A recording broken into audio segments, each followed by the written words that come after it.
Hello, everybody, and good afternoon, and welcome to this session with the Lord Chancellor. I'm Campbell Robb. I'm the Chief Executive of Nacro, and this is a session which is in a series which we started with the Lord Chancellor and a number of other people in July, when we were talking about the impact of the coronavirus and the pandemic on the criminal justice system, and we came up with some really interesting ideas and examples of things that changed and got better and some that got worse, and many of us have taken that away. This is also a series where we've had David Lammy come and lay out his views on some of the priorities that his party had as well, and this is really glad to have the Lord Chancellor here.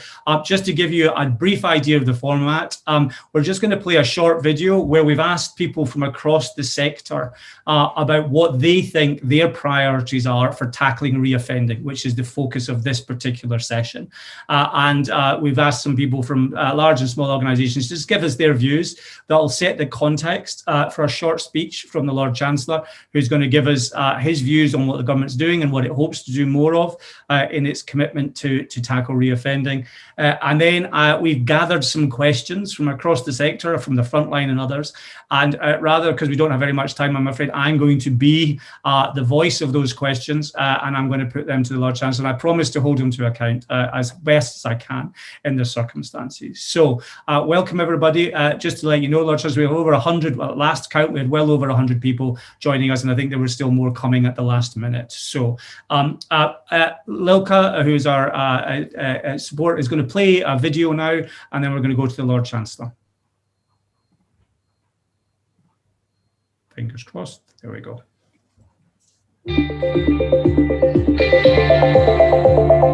The top issue that we see is actually not having opportunities for people with convictions. One of our members applied for 5,000 roles before they were successful. The number one thing that we see is that lack of control in people's lives. People feel like they have no choice but to return to institutions which offer structure and guidance. Most women in prison are on sentences for 6 months or less, which is long enough for a woman to lose her job, home and custody of her children. With black men leaving the prison systems, quite often there are undiagnosed or unmet mental health needs, and also lack of housing accommodation on their release. Mr. DC, who was recently released from prison, he would like to ask, why does it take 6 weeks for a newly released prisoner to receive benefits such as universal credit? Can put an added strain on an already stressed low-income family, which can lead to the person resorting to crime. The top issue that we are facing is bank accounts for ex-offenders. So most of the people that have been placed into custody have lost their property and do not have identification to enable them to open a bank account. People are sort of being sentenced to these short-term custodial sentences, and this revolving door just continues, and the root causes are never overcome. Release on custody on licence end date means that there's no support available, not even from probation, which leaves people in the lurch. A lack of tailored education which meets an individual's needs,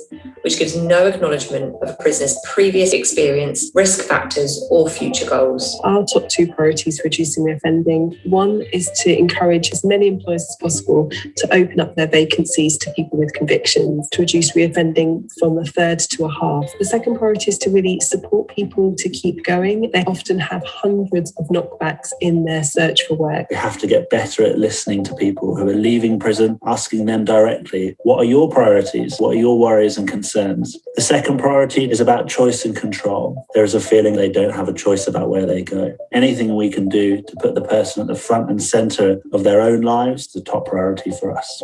We know prison doesn't stop reoffending, so it's only right that we invest in what works and instead get sustainable funding for women's centres. Following the David Lammy report on the challenges for BAME prisoners, it is important these recommendations are followed through. Cultural requirements for prisoners, adequate facilities for when people are released.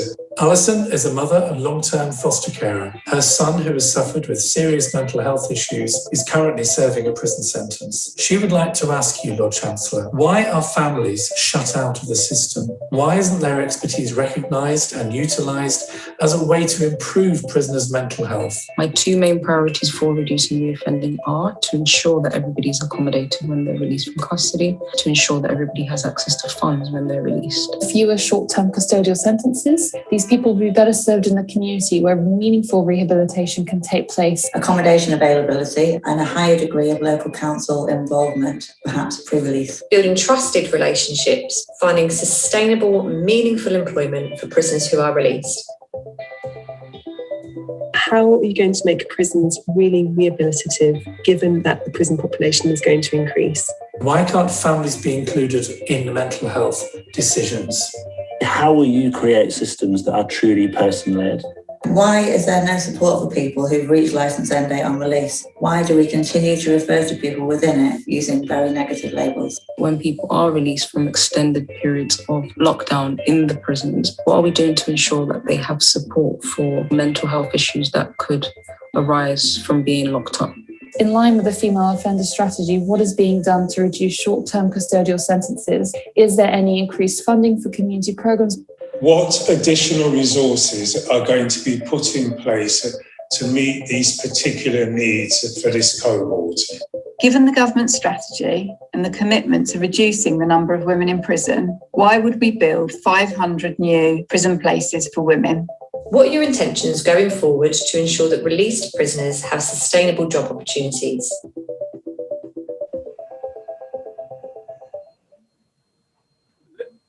All the questions you need to answer in a single video, Lord Chancellor. Thank you for joining us. I'm going to hand over to you now, who's going to give you a short speech, hopefully touching on some of those topics, and then we'll catch up again at the end. Over to you.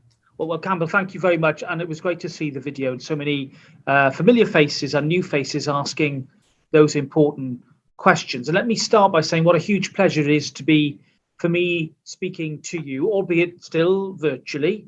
But as the situation with COVID continues to get better, then I'm sure it won't be too long before we're all able to meet again in person to discuss reoffending and how we can all work together to address it. Because reoffending now accounts for about 80% of the sentenced crime committed in England and Wales. So if we want to cut crime, then reducing reoffending has to be our main priority. And that means pulling on every single lever we have to better prevent and detect such crime. And we know that addiction and joblessness can be both key factors in the lives of repeat offenders. And both are harder to solve when people are homeless. Repeat offenders often lead chaotic lives. And when they begin on that downward spiral, it can be hugely difficult for them and for those around them to pull themselves back up again. It goes almost without saying that this cycle of crime is particularly devastating to its victims and to the wider community. It's also estimated to cost our society in monetary terms more than £18 billion a year. That's money we can ill afford to lose, and it's a price that we simply should not be prepared to pay. And that's why this government has adopted a new approach to tackling repeat offenders. It's one that combines both the carrot and the stick. And it's an approach that will look at addressing the complex issues that we know feature in their lives, while strengthening the supervision of them more closely after they're released from prison. That helps keep the public safe, it helps the offenders themselves, and it helps prevent future victims of crime. Let me start with monitoring. Now, we're increasing GPS tagging for serious acquisitive offenders to track their movement for up to 12 months post-release, using the data to help prevent and detect crime and introducing longer curfews. We're developing an HMPPS alcohol and drug strategy that builds on the prison drug strategy, and it'll cover the whole system. And we've published a refreshed strategy for integrated offender management with the Home Office that I believe will help cut crime by promoting truly integrated working between the probation service and the police, with a distinct focus on neighbourhood crime. Now, knowing where offenders are makes it much easier to monitor them. And that's why in January, we invested more than £20 million on accommodation to keep offenders off the streets and to enable more robust supervision and targeted probation support. Starting in 5 of the 12 probation regions, this will see around 3,000 offenders helped into temporary accommodation during the first year alone. Now, they'll be able to stay there for up to 12 weeks, during which time they'll be given all the necessary support that they need in order to find and retain a permanent home. Now, that's something which everybody at Nacro and in the wider criminal justice community know that is so vital when it comes to breaking that cycle of reoffending. And another 23 million is being spent on improving our approved premises. That money will largely go towards building 200 new spaces, allowing an extra 1,700 of the highest risk offenders to receive closer supervision every single year. And that boosts public safety. But it will also fund vital maintenance repairs and go towards better training for more staff. Now, prison leavers are 50% more likely not to break the law again if they're released with somewhere to stay. So it's absolutely imperative that we continue to support them with the financial backing that is needed when it comes to housing. And I'd like to thank you, Nacro, for the huge work that you do in this field. But it's not just accommodation that we're funding, because the Prison Leavers Project has been given a £20 million boost to test innovative ways to prepare offenders for life back in the community and to ensure that they don't fall back into criminal lifestyles. And a further £80 million will allow the Department for Health and Social Care to expand drug treatment services, to support prison leavers with substance misuse problems and to reduce drug-related crime and indeed death. So together with our wider reforms to the probation service, these important steps demonstrate our commitment and my department's crucial contribution to the cutting of crime by tackling reoffending. But the very best way to reduce reoffending and to cut crime is to reduce the number of offenders entering the system in the very first instance. And it is because I firmly believe that prevention is better than cure that I also believe that all of government must play its role. Each department must become a criminal justice department. We've got the Department for Work and Pensions making sure through the rollout of universal credit that work always pays, and ensuring that prison work coaches help those who are leaving prison to find employment, turning their backs on crime. The Department for Education is reforming the way that they deal with school exclusions and truancy, which all too often lead to children and young adults being trapped in a life of crime from all too early an age. And the Department for Health and Social Care is completely revolutionising the way that mental health is viewed, bringing treatment on a par with physical conditions so that patients, including a still too high proportion of prisoners, get the help that they need. For those who could end up in cycles of reoffending, this is going to help them break free and it will prevent further crime. Now, the longer a prison leaver goes without reoffending, the more chance they have of turning their backs on crime for good. But in 2018-19, approximately 60,000 adults committed a further crime within just a few weeks. Now, I'm committed to bearing down on this, including crimes committed in that first period by prison leavers. If they can get through that vital first day, they have more chance of making it through the first week, and so on and so on. And that's why today I'm announcing that we're increasing the amount that prisoners receive when we're released from £46 to £76. This will bring the payment in line with the current cost of living and ensure that prison leavers have enough money to help meet their basic needs on release, which, as I say, is absolutely crucial to offenders' long-term rehabilitation and resettlement, and ultimately giving back to society. Now, I want to make it clear that this is in addition to, not instead of, other support, such as, where appropriate, help with travel, clothing and accommodation, all of which together should give offenders the absolute best chance of staying on the straight and narrow in those crucial early days after release. But there's more, because as part of my long-term ambitions, I'm committed to reviewing the wider discharge policy, including the extent to which this one-off payment should remain in its current form. Now, I'm keen to explore the potential link to prisoner earnings, and will continue to work with colleagues in the DWP to ensure quicker and better access to universal credit on release.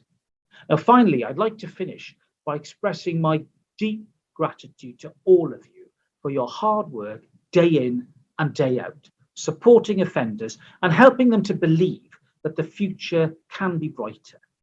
The pandemic has been a truly awful time, but with the vaccine rollout happening at incredible pace, we are now turning the corner. And as we recover, the government remains committed to an ambitious agenda for investment and for change, based upon keeping people safe from crime and supporting willing offenders to turn their lives round.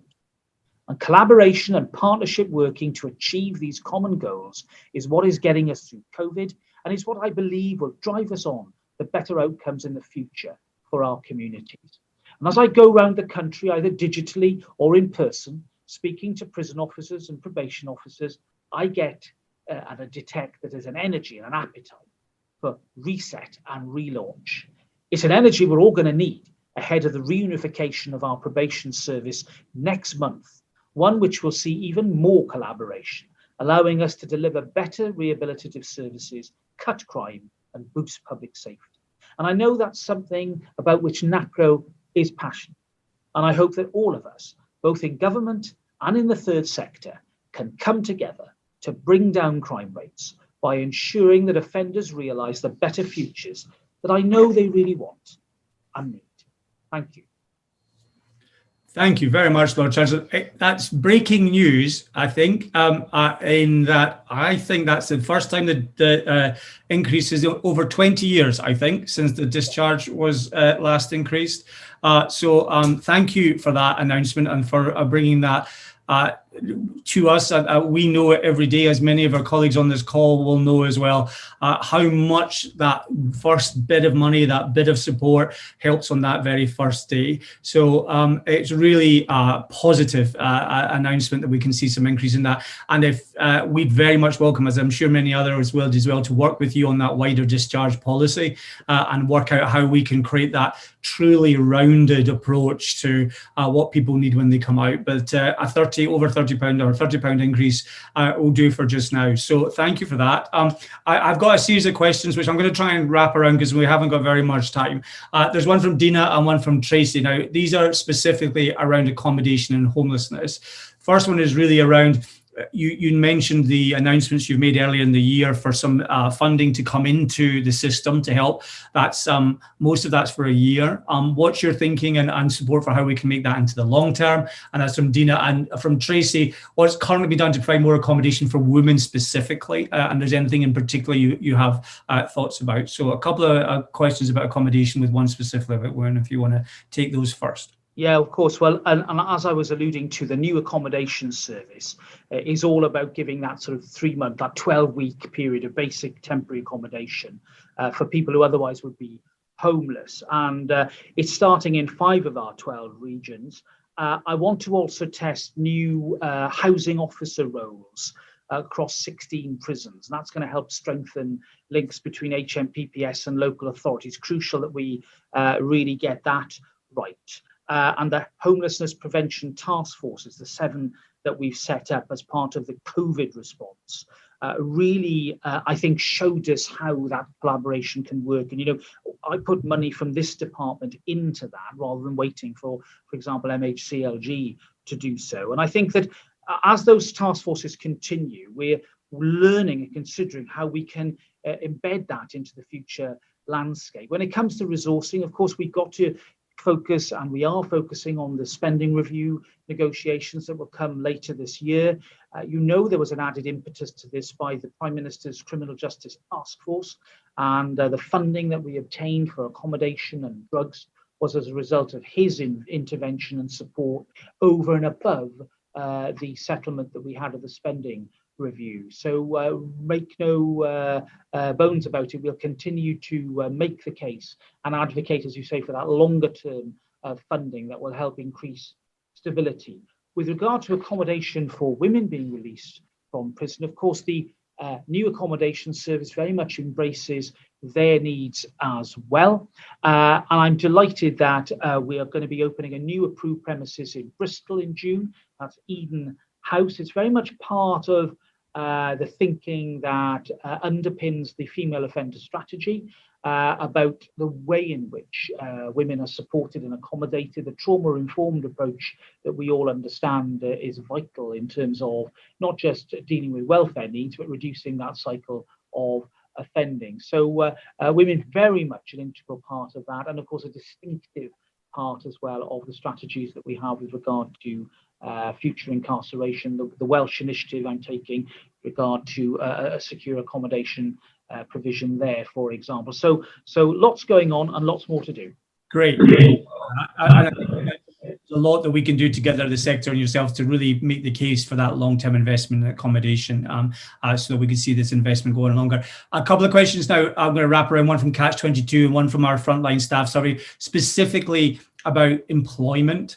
And I wonder, given as the economy starts to unlock over the next few months, do you have any specific ideas or initiatives do you feel that we can particularly push with offenders being at the forefront of employment opportunities? There are some things in the the sentencing bill about criminal records which may help with that, towards that. But I think everybody involved would like to see more about how we can, and government itself, and what could you do more of, central and local government, to take a lead in that employment opportunities? Yeah, and a really important question. And, words are one thing, deeds are another. And taking your last point first, Campbell, on what government is doing. I mean, the civil service has the Going Forward into Employment initiative for ex-offenders, encouraging an increase in their recruitment through government supply chains. We've, of course, launched the New Futures Network a couple of years back, which is all about brokering partnerships between prisons and employers to improve those opportunities for prisoners and prison leavers. We're testing some new approaches to employment in 10 prisons, which includes the setting up of employment hubs and getting those leads to work more closely with the DWP and the New Futures Network. In other words, really trying to pull the threads together around the prisoner or the person being released, so that they can get that support. And you're right to say the reforms to the Rehabilitation of Offenders Act, I think, will definitely have an impact.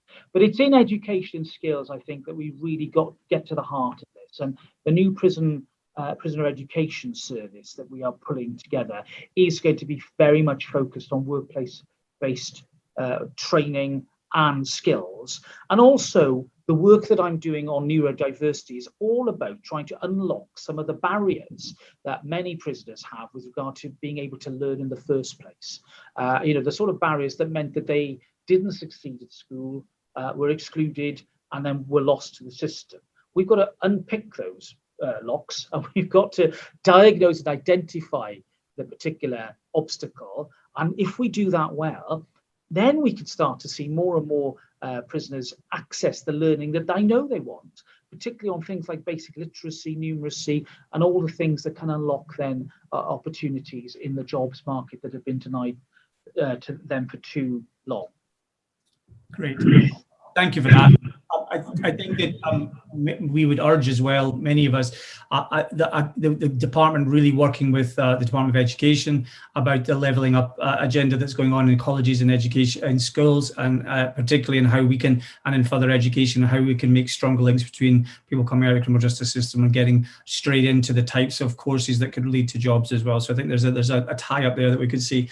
I'm going to move on because I'm conscious of time, and we had a lot of questions about this, Lord Chancellor, which is not a surprise, about disproportionality, particularly racial disproportionality in the justice system, and how you are going to tackle that, not just through the sentencing bill, which many have got differing views on, but how you feel that these are going to, the evidence that emerges all the time from that disproportionality, and what you're doing and what you think needs to be done and how you can invest in it.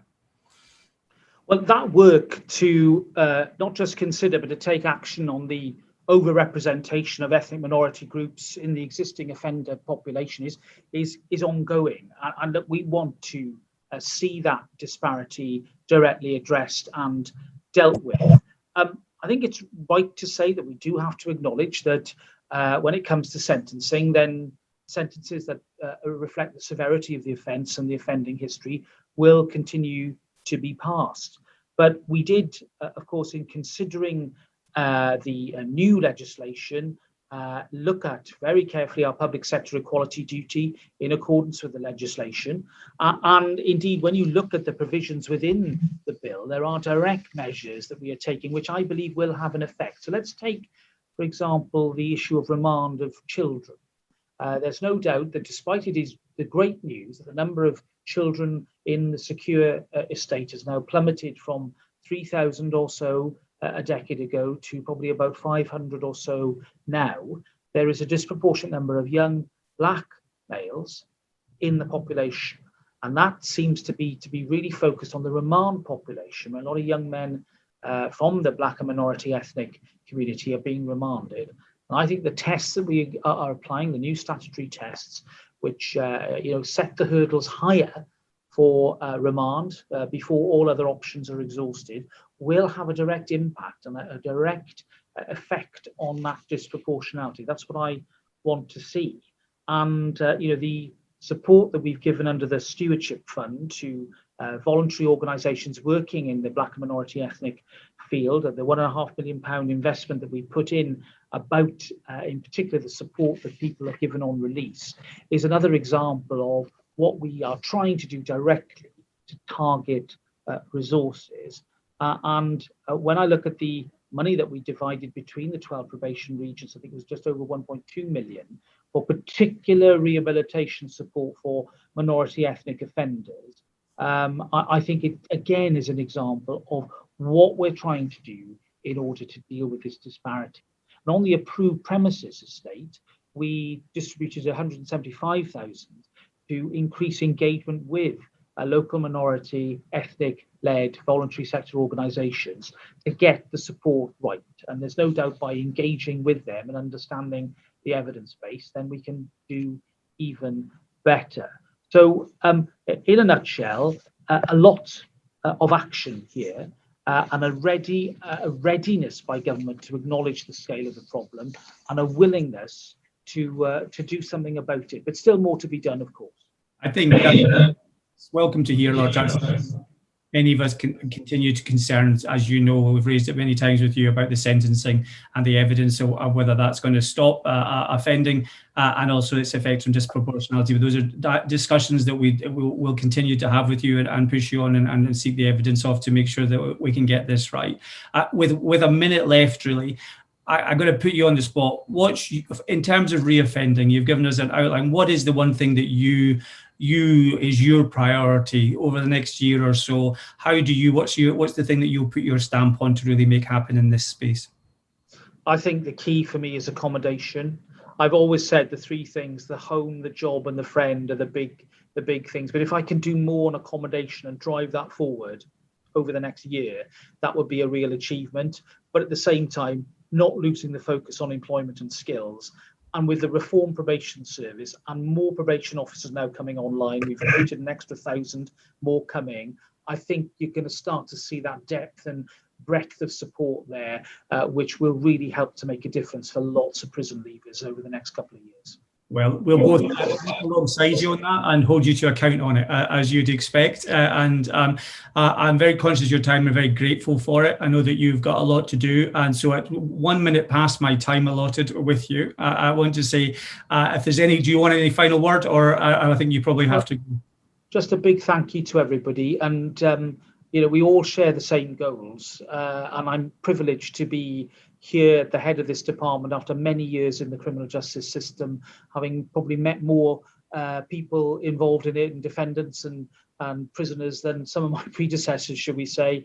I absolutely get the quality and importance of the work that you do, and my gratitude remains very deep and profound, and I will continue to engage with you every step of the way. Thank you. Well, just to finish, You wouldn't expect me to this to be a Nacro call without making a plea for pushing you on Friday releases.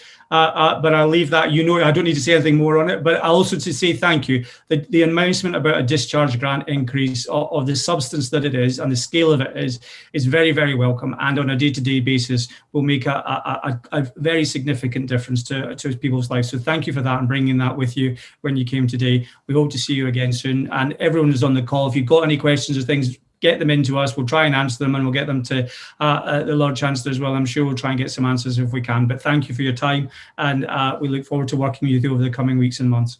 Thank you, Campbell. Thanks, everybody. Take care, everybody. Thank you, everybody.